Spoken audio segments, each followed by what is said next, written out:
Next is the fact that he extensively used he's used psychiatric medication. He's been on psychiatric medication for a lot of his adult life. He had his daughter on psychiatric medication, and apparently it was her choice. If you listen to stories, it's like it was her choice, which I think is total bullshit. A child can't make that complex of a decision at that age, particularly when they're not raised philosophically. So he used psychiatric medication, he's prescribed psychiatric medication, and he had his daughter on psychiatric medication. I don't know what his wife's history is with psychiatric medication, but he has a shit relationship to psychiatric medication. I have always held that psychiatric medication, unless it's a case of emergency and absolute intervention to help someone stabilize so that they can get their sleep cycle back, because as we know, a lack of sleep turns people psychotic, it turns them schizophrenic, unless it's to just break that cycle and boom, like get someone to sleep and so they can get back on a regular schedule. I do not support the use of psychiatric medications.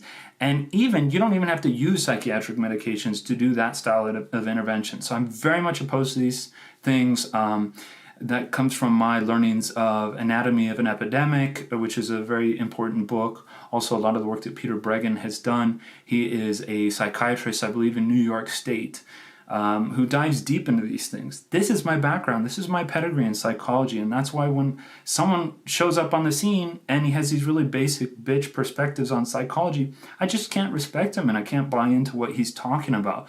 And when the people around him and people get really excited about him, it's like, you can speak out against that, but some of it is you have to let people learn this stuff for themselves and process it for themselves. But my thoughts have changed on that. Obviously now, if I see a shit sandwich, I'm gonna call out this shit sandwich over and over time.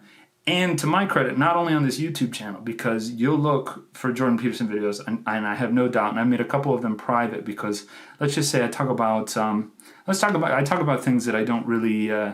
They're not good optics right now for me, and as I'm starting a family, as I'm looking to do what I'm doing business-wise, but I also spoke out against him on This Week on the Alt-Right, and I took it to him really fucking hard when I was on that panel show. So just to establish it, that I have talked about him some, but my regret is that I haven't talked about him enough. And I don't like to fixate on people. I like to live my life and do my thing. But this is interesting to people in an abstract intellectual sense. And so I see the value now.